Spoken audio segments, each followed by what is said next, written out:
بسم الله الرحمن الرحيم، والصلاة والسلام على أشرف الأنبياء والمرسلين سيدنا محمد وعلى آله وصحبه أجمعين. First of all, I would like to welcome all our speakers and our audience. On behalf of the Kuwait Society of Engineers, I would like to welcome you all again in this valuable conference that comes with the launch of designating this day, the 26th of January, as the International Day of Clean Energy. Kuwait Society of Engineers is proud to have a great group of specialized speakers as well as a great audience. The number of registrations so far exceeded 554 persons, and the number of people joining us is increasing with the time, inshallah. For our first speaker, we have is Dr. Mustapha Taoumi. He is a clean energy expert and a former clean energy key expert at AU GCC network. And he's going to talk about the title of his speech, which is going to be about the policy and regulations for developing green hydrogen. Dr. Mustafa, you can start. Thank you very much, Engineer Salim. I'm happy to be with you this evening. Let me share my screen, please. Okay. Can you see my screen? Yes, indeed. Yes. Okay, thank you. Thank you very much. So my presentation will be on green hydrogen development, but before I go into the policies, I will just introduce, the strategies and the roadmap that are like a first step before going to regulations.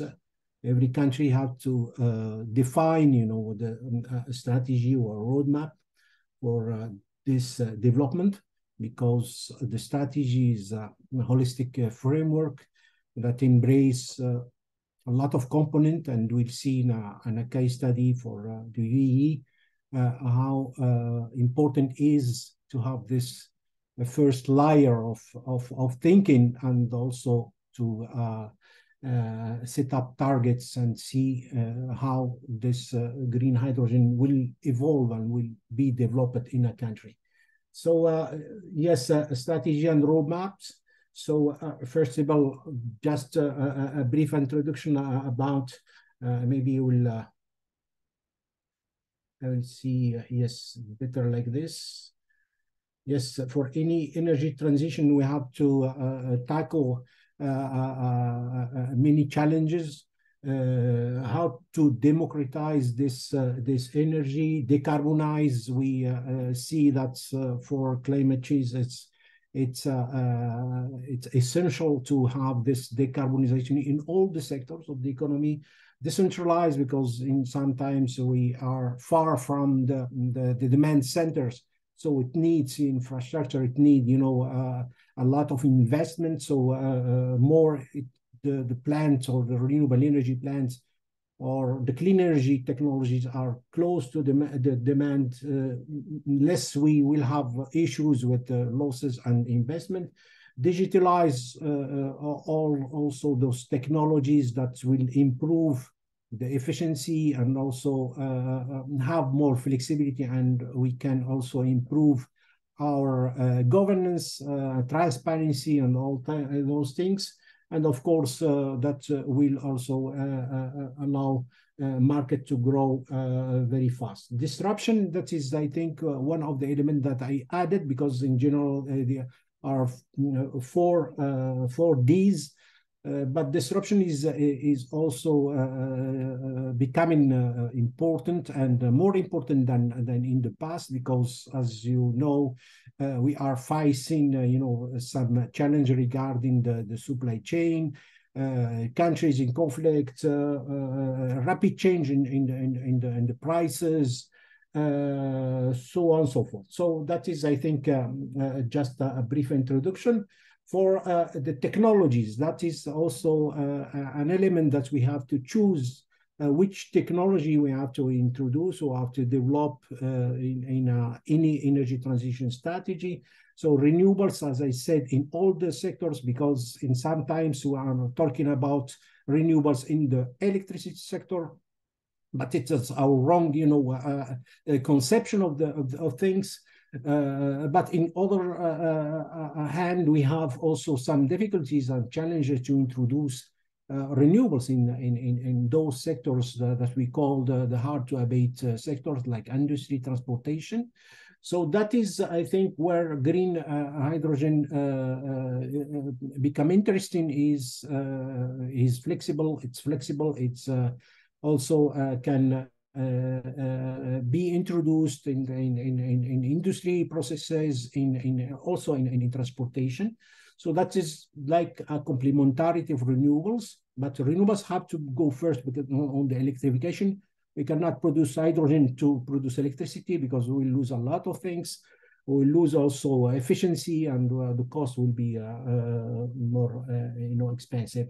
So energy efficiency, that is also one of the important element of this transition. We have the storage and smart grid, digitization, all those things has to come together if we want to have, an inclusive framework, and because with time we will have more technologies coming in the grid, coming in all the sectors. So how to manage this, how to govern all those aspects and challenges, I think this is one of the elements that we have to take into consideration for any energy transition. For green hydrogen, I will not enter in those details. As I said, hydrogen is flexible.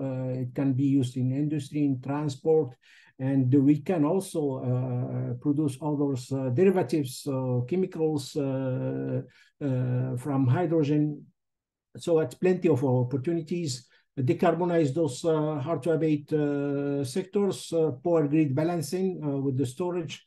We can create jobs. We can export this green hydrogen to other countries. So this is like a added value to any economy.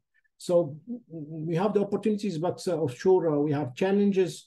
We start with hydrogen development a few years ago.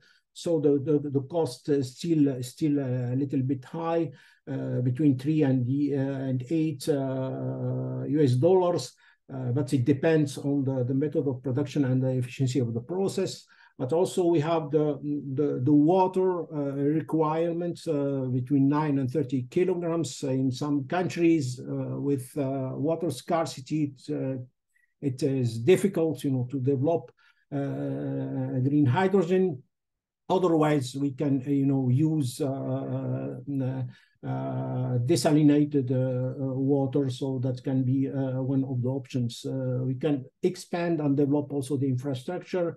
Policy and regulation come first, I think, because as a new technology, the country has to take the lead, and how to take this lead is through those policy and regulations. Safety and standards, we have the certification, the warranty of origin, the funding, how to finance those projects, the trading, as we said, we can export, but how we can export our green hydrogen. And of course, then it requires skills and dedicated workforce.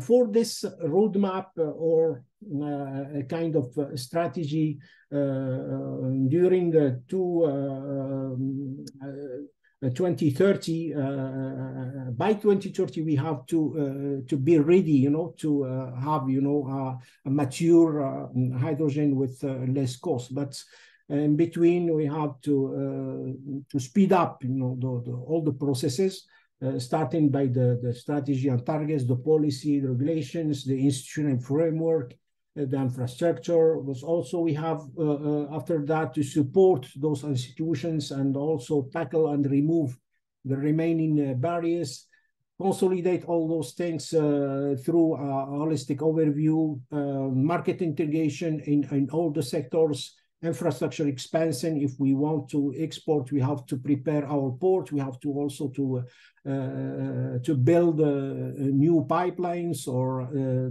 through ships.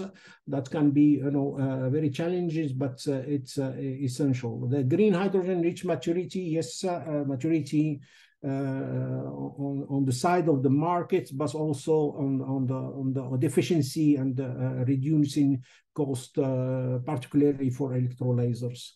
So for the Arab countries now, I think all the Arab countries are interested, but there are some champions. They are leading, in Morocco and Egypt.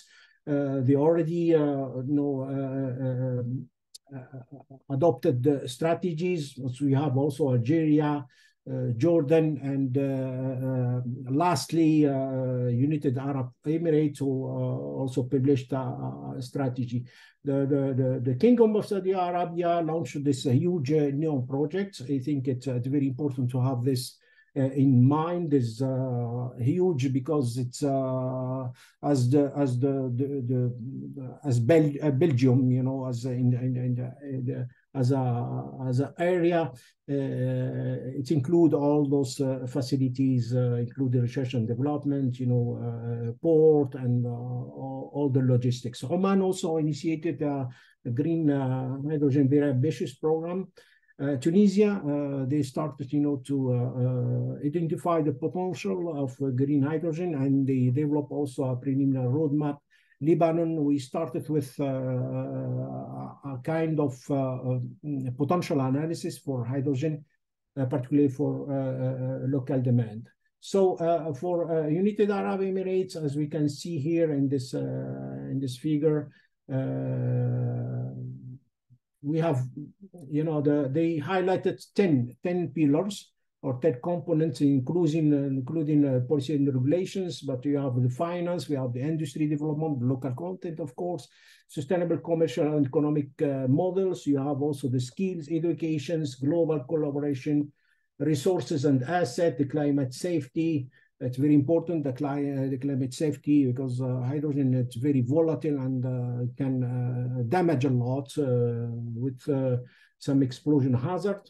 Research and innovation, that is also very important to see how to reduce those costs and innovate, because we cannot copy paste from other countries, so we have to deal with all those elements. So policy and regulations, briefly, as I said, it's essential to have policies, regulations, and for all the components, not only on the side of the industry, but you have the market, you have all those permits, who will deal with those governance, regulations. Developing all those elements that create conditions to attract investment and also attract good projects, and have transparency on all those aspects without any issue. For the EU, I wanted just to highlight this because the EU they were very ambitious in their targets, because they want also to decarbonize the whole Europe by 2050 through this Green Deal. Now they have introduced 2 delegate acts for renewables that they call renewables, not green hydrogen. Renewable Energy Directive, so we can have a look through their website. Renewable fuels of non-biological origin, that is called RFNBO. So all those fuels that are produced through renewable electricity. Those 2 acts are interrelated, because the first one is related to technology, to definitions.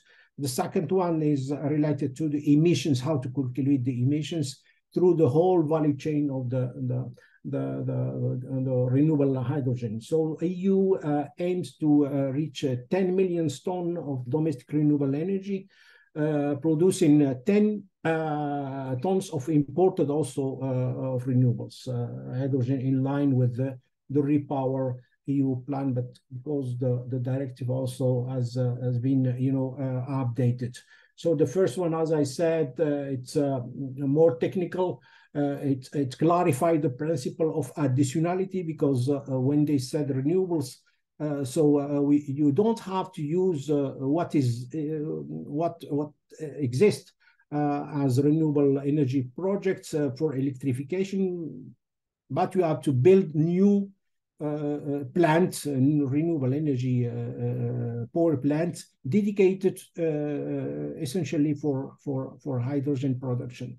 So that is very important, because it's limit a lot, but also they open another window for renewable energy development. They introduce also this temporal and geographic correlations. So the plant, the renewable energy plant, has to be close to the green hydrogen facility, not so far.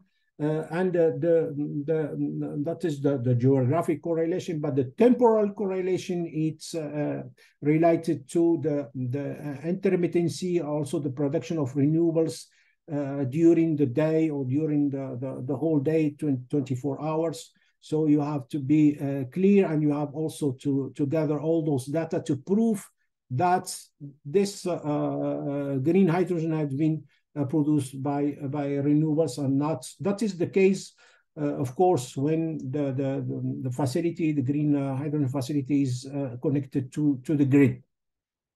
So that is, I think, very important that, this there is a transition phase, because countries have to be prepared. So those correlations will be mandatory starting by July 2027. Those elements or those requirements also, apply to both domestic producers and also for third countries. So that is important to know. That is why I wanted to highlight this, because a lot of Arab countries want also to export hydrogen to Europe. So they have to be aware and to be prepared, because also there is a certification scheme, rely on a voluntary scheme that Europe now are selecting. So that voluntary schemes are like certifying agencies. So that will be,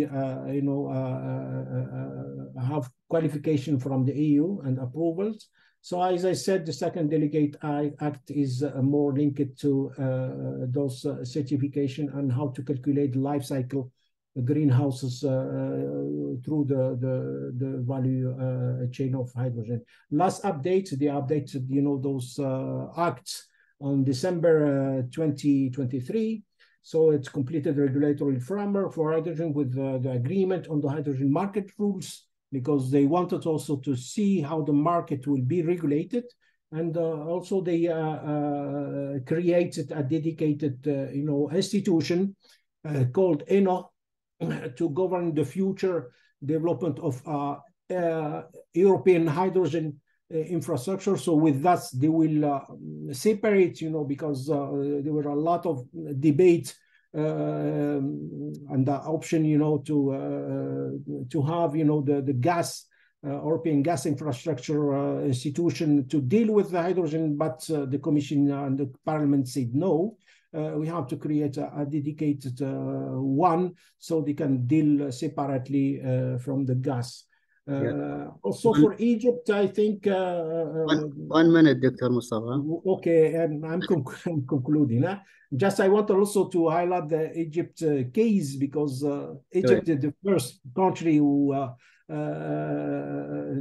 published, a kind of regulations, but it looks like a free zone governance or regulations, because they have selected a zone near the Canal of Suez. So I think there are a lot of interest from investors to invest in Egypt. through this draft law. Some interesting financial incentives, tax rebates, subsidies. You have administrative incentive. You will have, as an investor, to deal just with one stop shop. So don't have to deal with a lot of administrations. So all this burden will be eliminated. And of course, the import and export, no TV, no VAT, no taxes, incentivized also the investment through this law. The company draws up a development plan for the community in which it will operate, because they want also to develop the surrounding community. And that is very important for this case. They have identified this site that they call Zone A and Zone B, Zone C. So Zone A, they are more developed, but Zone C, they want more investment for infrastructure. So this is why the Egyptian government wanted also to give all those incentives to, develop those zones. Incentives, the exemption of tax. You have also the general incentives, as for example, are exempt for a certain administrative requirement and fees for a period of 5 years from the date of the registration in the commercial register. So additional, it's a very, very, very interesting, case, and maybe other countries can do the same. But I think Egypt wanted to be at the first front. So with this, and that is why they signed a lot of MOUs and a lot of interest for investors. Thank you very much. Or if you have questions, I'm here to respond. Yeah, sure. Thank you, Dr. Mustafa, for your interesting speech about the policy. I'm sure, the audience will have some questions. We will have last 30 minutes of this webinar as discussion panels. So I think we will be happy, to stay with us, Dr. Mustafa, to have this discussion. Now we have our second speaker, Mr. Mohammad Al Taani. Engineer Mohammed, you are ready, or he just joined us, I think. Let's.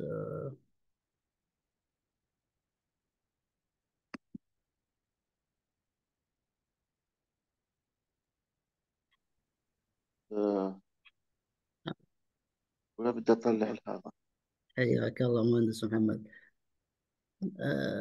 If your presentation ready, you can start now. If you would like, you can just be shifted to the third speaker. It's up to you.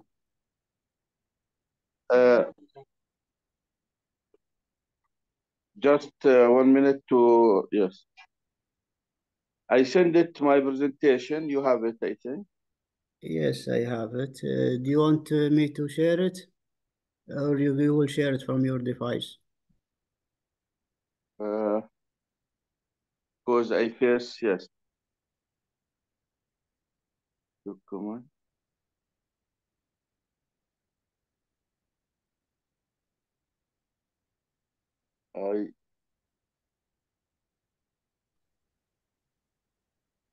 Just, is it easy to share it through what I already sent it to you, please? I will try now, yeah. I think we can. Okay.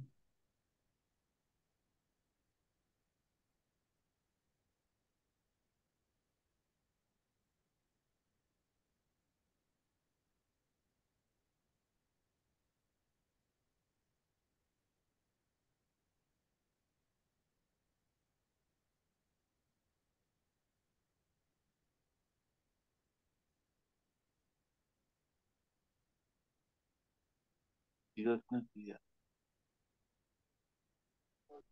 Okay.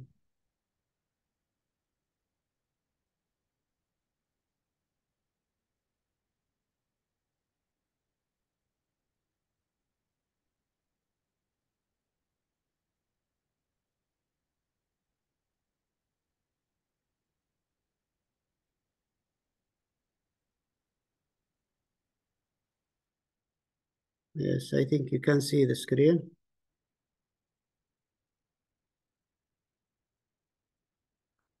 Dr. Mohammed.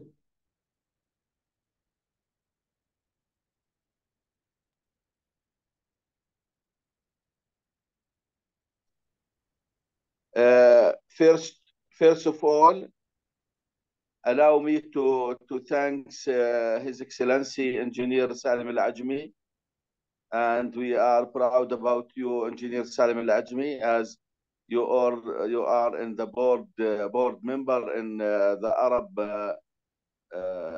Arab Renewable Energy Commission, AREC, and also it's excellent occasion to join Engineering Association in Kuwait, our brothers in Kuwait, and your distinguished guest from the globe, and to celebrate the International Energy Day, and allow me, and from my position also as Secretary General of the Arab Renewable Energy Commission, that we feel sorry what's ongoing regarding war everywhere, and also what's happening in our for our brothers in Palestine, especially in Gaza. And I want to start like this because we are technical people, and all of us know that wars everywhere is not good, and we want peace everywhere, because the war are decelerate the momentum of energy transition worldwide.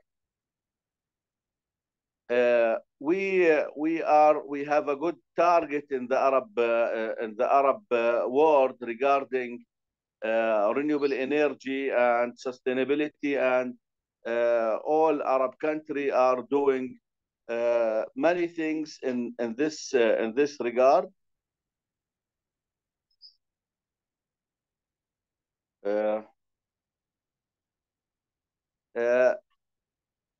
We have we if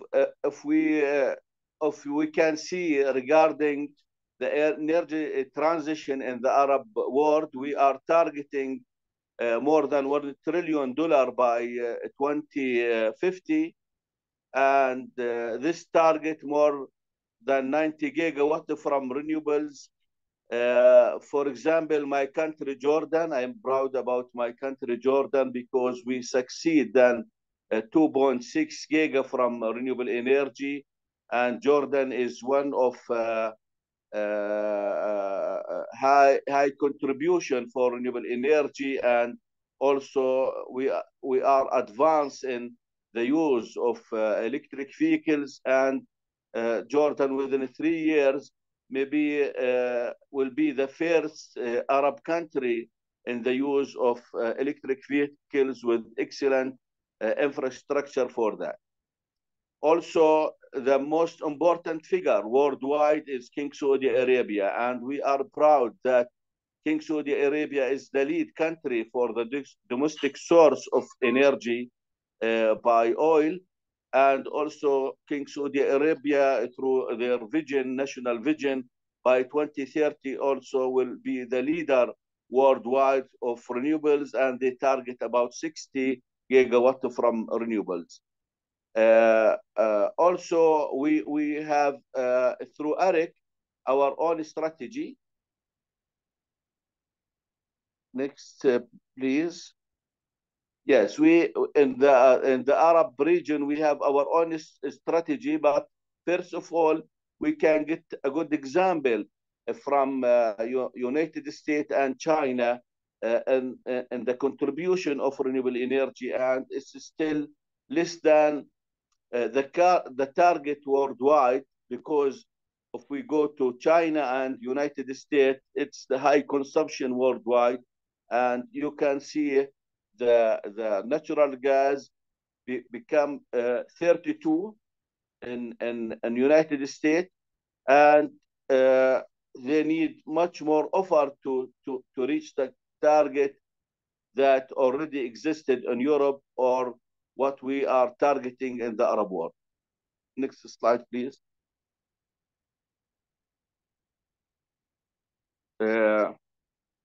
We have, I start my presentation about the bad geopolitical situation, not in our region, but also in many regions in the world, maybe in Africa, in Europe, and the war between Russia and Ukraine, and what's ongoing now with the brothers in Palestine. Also, many Arab country and African country are suffering and bad geopolitical situation, which totally make economic crisis, world economic crisis after Corona economic crisis, which is started in 2020 and finished by 2023. And now there is a new crisis. And that's why we raise up in ERIC the slogan of peace before sustainability. And we should think as a human being,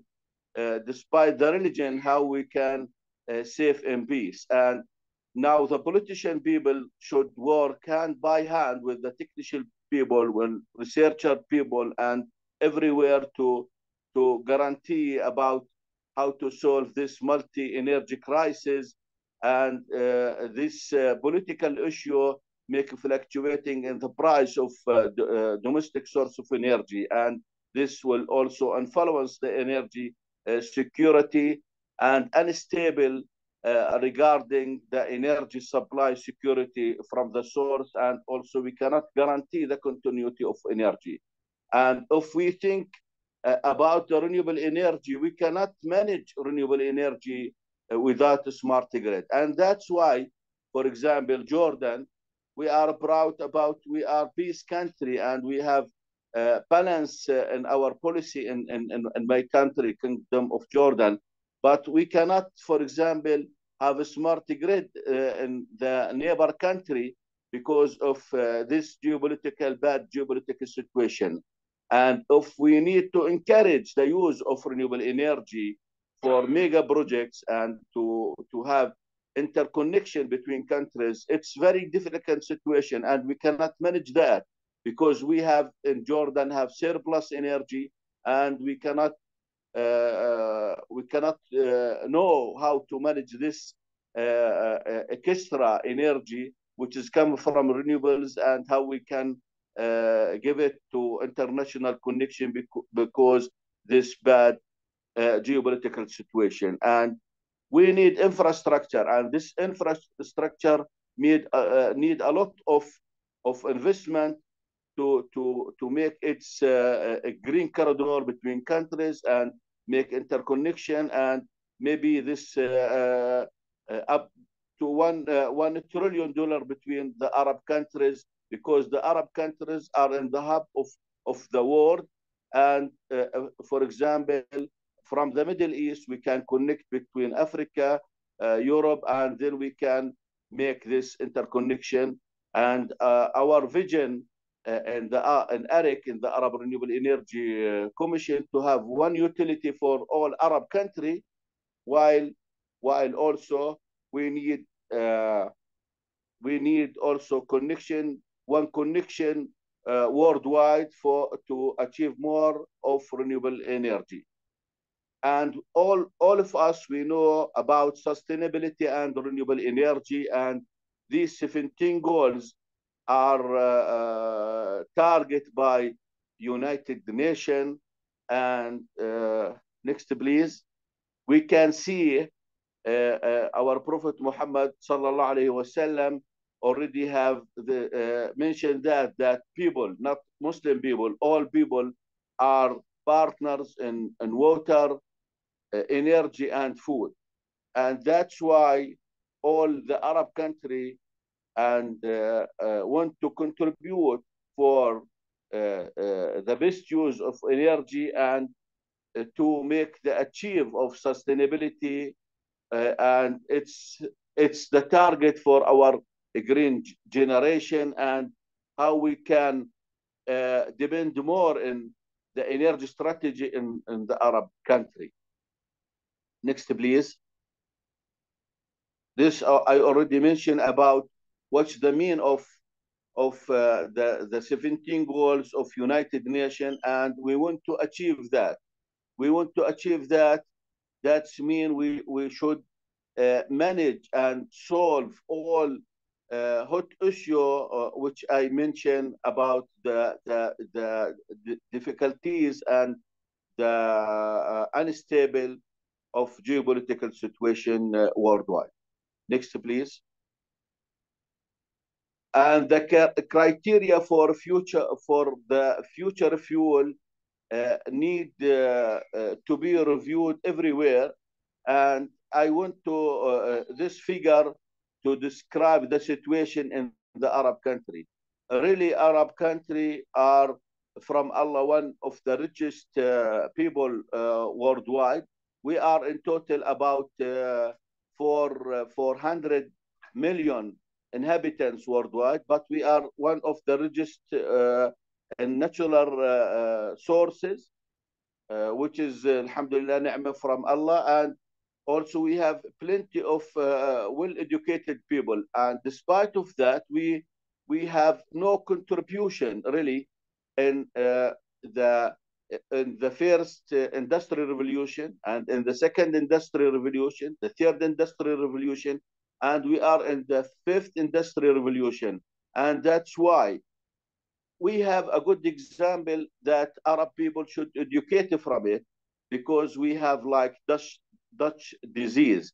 And this has happened when the Netherlands, the Dutch people already discovered natural gas maybe 50 or 60 years ago, and they became not that a producer or a production, or they didn't their economy didn't depend on industry, and they become a weak country. Then they come back, and now it's one of a huge industry worldwide in many sectors, agriculture, technology, everything. And I mention that because we need the Arab people to contribute more and to have original industry in our country, and not to be consumer for everything, also for technology. And we should have our contribution in a way that our money, not just we have a money and we haven't any something unique for our economy worldwide. Because as we have European Union, we should also have one unity for all Arab country through the Arab world, and we have all the factors that will make integration for our economy. And also we should think about the social behavior, or about the inhabitants themselves, and how, for example, the sustainability and all issues regarding renewable energy, when we think about, for example, renewable energy, energy efficiency, smart cities, and electric vehicles, and how these incentives are be lead, for example, from European Union. And we haven't similar, really, we haven't similar in the Arab country. We are work every individual country in its own policy, and I think this is main mission for the AREC to have one standardization and the specifications, and one criteria how to manage and to have this strategy together, because we should take care about our new generation, and also to reduce the technical gaps. We should be open for international cooperation with advanced countries like United States, Europe, Japan, China, these countries are advanced, and we have this big technical gaps between the Arab world and these countries. And this need bylaws, which we call legislation, to work more in the legislation, and we should be in the same position while we think about sustainability. And that's why we need also to put incentives, because we all global issue is decarbonization, and to reach zero decarbonization by 2050, and that's why we should. 1 minute. I know that. Yes. 1 minute. Next, please. Yeah. Yes. Yes. Next, please. Yes. Sure. Yes. This is the fifth industrial revolution, and in the fifth industrial revolution, we should focus on the individual themselves, and we should shift from profit to the benefit, and that's also will increase how the people themselves and individual to decide their future. Next.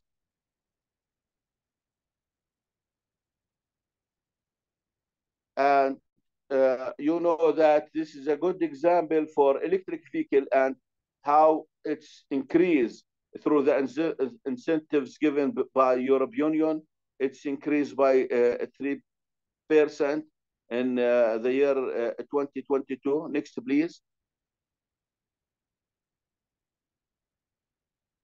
And the fourth energy generation, that in the Arab country, we should think about the future of energy to be depend on renewable energy, because now we have existed power plants. That's mean in the future by 2050 there will be increase in energy demand through electricity, and the difference from the primary energy requirements will be depend on renewable energy scenario.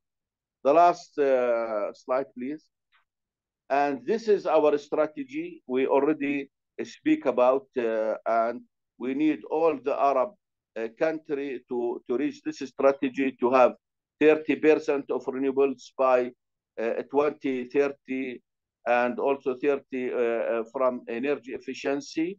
Then to have 40% from for electric vehicle and smart grid. And there is a huge momentum for the use of electric vehicle, where we target the world target about more than 300 or 400 million vehicles by 2040.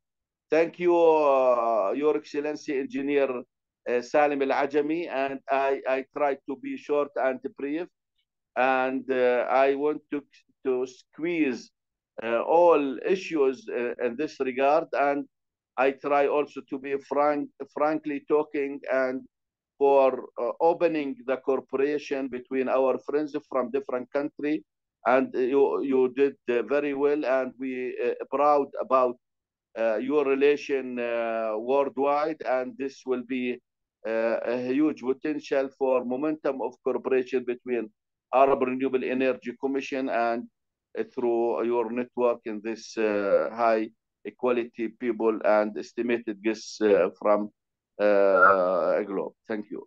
Thank you, Mr. Mohammed. It's our pleasure, to have you with us on this webinar as one of the pioneers in the Arab world. For this, giving us the interesting presentations. So we'll move now to our third speaker, Dr. Professor Tarek El-Shiekh. Tarek El-Shiekh, he is a director of Urban Studies Institute, and he is a former United Nations resident coordinator in Kuwait. It's our pleasure to have Professor Tarek with us. You can start, Doctor. شكرا أخ سالم. يسعدني, and thank you so much for inviting me to this event. It is a pleasure to be among the different experts here. I'm going to speak in my presentation, which is I believe you are allowing us 15 minutes each member. So I will stick totally to that, hopefully. It's now 5:50 in my time, so I'm in Cairo, so I will be 6:05 complete. First of all, I'm focusing on the initiatives and innovations in renewable energy from different countries towards sustainable urban development. But first, let me congratulate His Royal Highness, the Emir of Kuwait, Sheikh Mishal Ahmed Al Jabr Sabah, whom I know, and I was honored to interact with him during my presence time as a UN coordinator in Kuwait in different things. And we wish Kuwait and all Kuwaitis all the best under his leadership, and congratulations to the new government.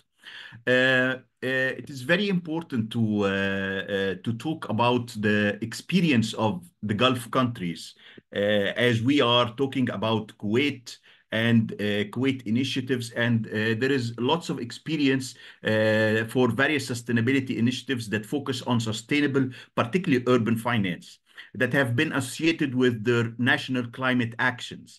The United Arab Emirates, Bahrain, Saudi Arabia, and also in Kuwait, the sustainable financing initiatives is very important for ensuring sustainability and setting the financial mechanism for all the different variations or various opportunities and forms of energy is so important. And this requires a different set of mechanisms like the sustainable financial framework, the environmental, social, and corporate governance reporting systems and guidelines, and financial markets innovation to attract more and more companies and innovators in the market. And this is also coupled with the regulatory framework. It's very important for them to have a regulatory framework. So looking at three countries, but we are focusing because of the time on two, which is Bahrain and the UAE. We'll see we are going to talk about the different initiatives and particularly different elements, which is the sustainable financial frameworks, which availability, the environmental, social, and corporate governance data and reporting guidelines, the financial market innovation, and what is there in the market to attract more and more and maximization of entering into the renewable energy. I'm glad that Dr. Mustapha has talked about what Egypt is doing as incentives into the green the hydrogen, the green and blue hydrogen, and there is lots of initiatives which is happening also in Egypt, but I will go to that later. We have financial market innovations bonds. There is also the financial innovation bonds is very important innovation, and some of that is bonds. The sustainable, some of it is the Islamic bond, which is created in Bahrain, and there is the green bond in UAE.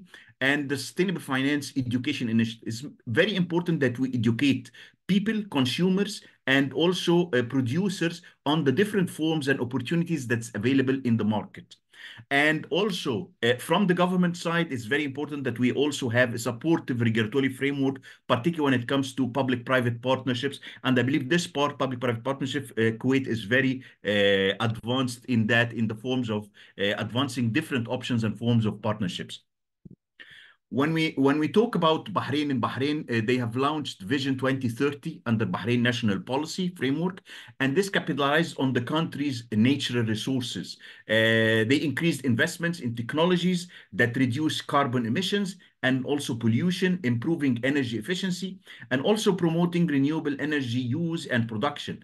They try to support different green infrastructure initiatives and encouraging the optimal use of water resources in the urban setting. And they have excelled in that, particularly in the government housing that they are providing to the people from the Ministry of Housing in Bahrain.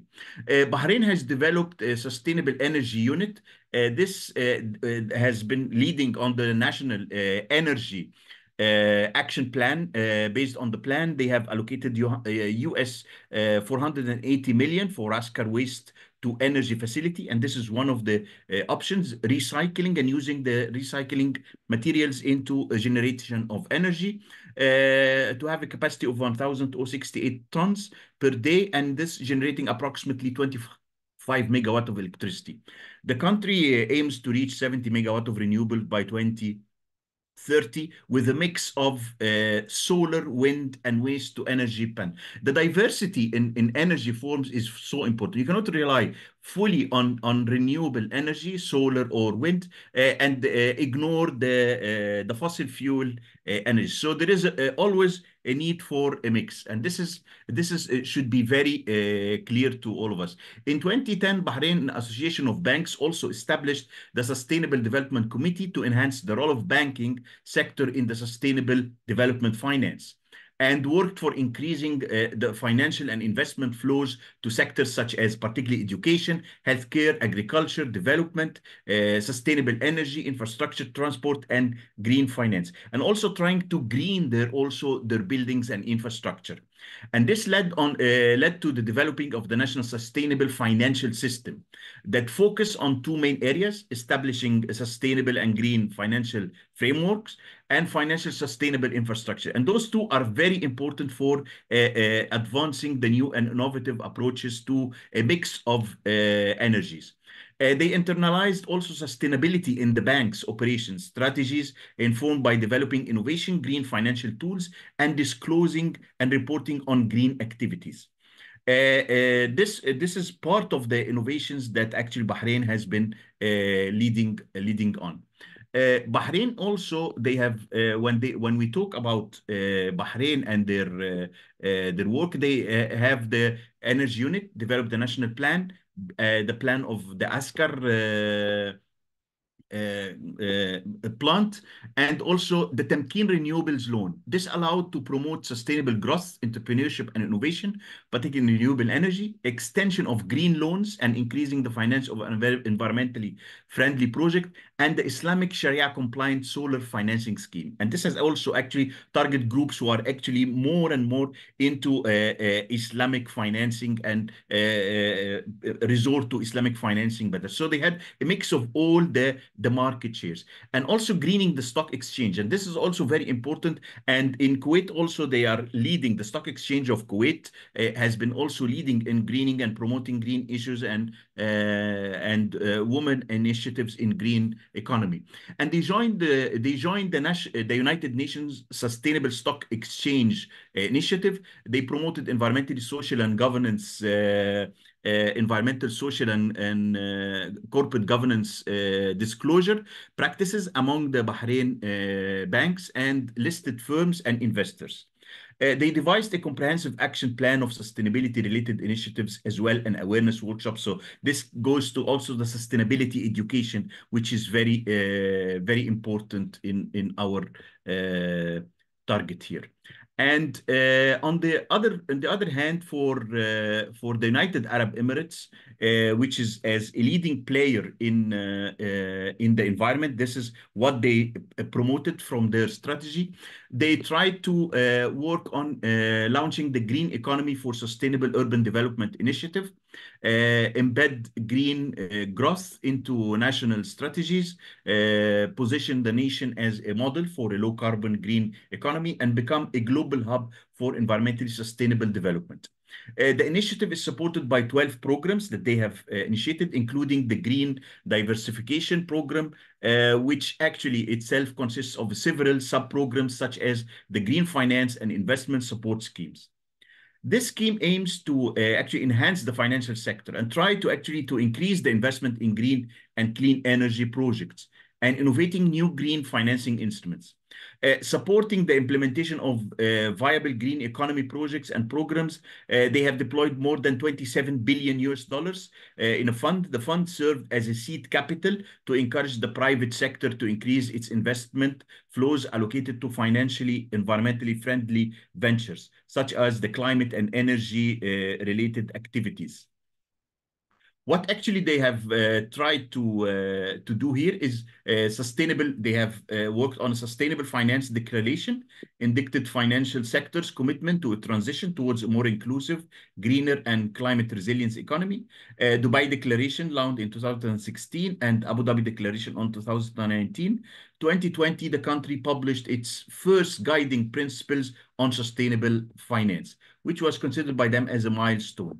Greening capital market and banking is also one part that UAE has done similar to Bahrain, and The Capital Market Sustainability Plan was launched in 2019. They promoted by that the green and responsible investment, which they ensured through that the financial market stability and development. They enabled a shift to green investment, limiting risk. They also had several banks that had made progress in integrating the ESGs consideration into their business frameworks, the environmental, social, and corporate governance disclosure reporting. They believe that integrating ESG factors leads to cost saving and efficiency, which it did in many of the countries, as also we have seen and we are practicing here in Egypt as well. Promoting also green bond initiative is very important, was very important component. The Dubai Financial Sector Authority issued the first green bond best practice guidelines in 2019 and provided the market practitioners with a reference framework for issuing and listing green bonds and sukuks, the Islamic sukuks. This led to listing of high-profile green financial instruments on the Nasdaq Dubai in 2019. And it has led to listing of 2 sovereign green sukuks by the government of Indonesia of US$2 billion. And the world first corporate green sukuks by Mohammad Al Taani holding valued at 600 USD,